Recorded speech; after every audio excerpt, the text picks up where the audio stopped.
Hi, it's Bob Costas. In the past, I've enjoyed being there for the New York State Baseball Hall of Fame celebration.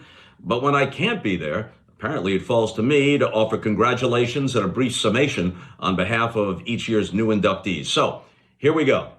Tommy Agee. Tommy had a fine overall career. He was a two-time Gold Glover. But it was his exploits for the 1969 Miracle Mets that long ago earned him a spot in the Met Hall of Fame and tonight places him in the New York State Baseball Hall of Fame. As most of you know, prior to 1969, the Mets weren't very good at all. In fact, they were synonymous with futility, a lovable laughingstock. And then they came out of nowhere. This team that had never finished higher than ninth and usually 10th wins the division. It was the first year of divisional play, and they go on to the LCS. That was the first year of a league championship series prior to the World Series. They faced Hank Aaron and the Atlanta Braves. It was a best of five then. The Mets won it 3 straight, and Tommy Agee hit 2 home runs in that series. On to the World Series against the heavily favored Baltimore Orioles. Game 3 at Shea Stadium. Tommy got things started with a leadoff home run in the first for the Mets, but it was what he did in center field that day that's etched in memory forever. 2 of the most spectacular, and considering the fact that each snuffed out a Baltimore rally, meaningful catches in World Series history. The Mets went on to upset the Orioles and win the championship in 5 games. Couldn't have done it without Tommy Agee. A generation later, there was another unforgettable World Championship Met team. The 1986 Mets weren't just good, they were colorful, they were dynamic, they were compelling, they were controversial. Darryl Strawberry, Dwight Gooden, Gary Carter, Ray Knight, Keith Hernandez, and on and on. And a rotation topped by Dwight Gooden that also included Ron Darling and Bob Ojeda. And Ojeda is who we're here to talk about. Perhaps lost in the shuffle with everything else that went on that year with that team, Bob Ojeda went 18-5 with an ERA of 2.57. And then in the postseason, 2 of the most epic series you could ever imagine. First, the LCS against Houston, then the World Series against the Red Sox. He started 4 games. 2 of them were no decisions. He pitched well in both. He had a victory against Houston, a victory against the Red Sox, so 2-0 in that postseason. And in his 4 starts, his ERA was 2.33. Bob Ojeda, part of one of the most memorable baseball teams in New York history, and now part of the New York State Baseball Hall of Fame. Bucky effing Dent. Now, Bucky had a fine career of his own. He was a 3-time All-Star, but that's not really what he's most remembered for. You know the story.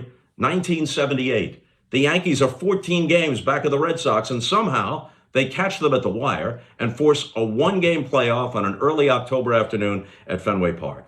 The Yankees trail late. Then up comes Bucky, and he hits one over Yaz's head and over the Green Monster to turn the game around. The Yankees take the lead. They win the playoff game. They go on to face Kansas City in the LCS. They beat George Brett and company, and on they go to the World Series.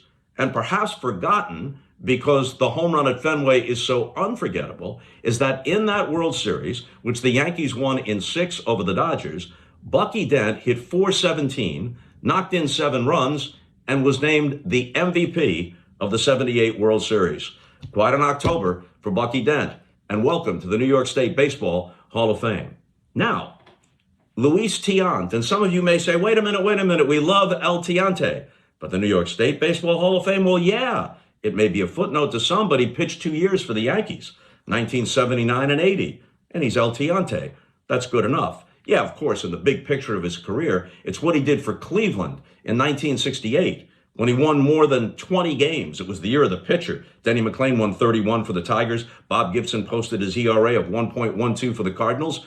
But El Tiante that year, no slouch, wins more than 20, ERA 1.60. And then, of course, he was so terrific in the World Series in 1975 for the Red Sox against the Reds. That's one of the best remembered and most compelling World Series in history. And on top of all of that, he was so distinctive. All those herky-jerky motions and the varying windups, sort of an inspiration for a modern-day Nestor Cortez Jr. Now, you may say to yourself, as I often have, why isn't this guy in Cooperstown? I can't answer that. But at least tonight, Luis Tiant is geographically closer to Cooperstown, so we're making some progress. Now, from a different part of the baseball world, my colleague, Brian Kenny. Brian Kenny is one of the most astute observers of baseball out there. print or over the air.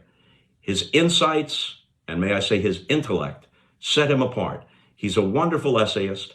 He understands and appreciates the history of the game, but he also sees much of it through the prism of modern analytics. I always enjoy it when I'm on the air with him on the Major League Baseball Network, matching wits and perspectives with one of the sharpest guys around, Brian Kenny. And tonight, he has his moment with the New York State Baseball Hall of Fame.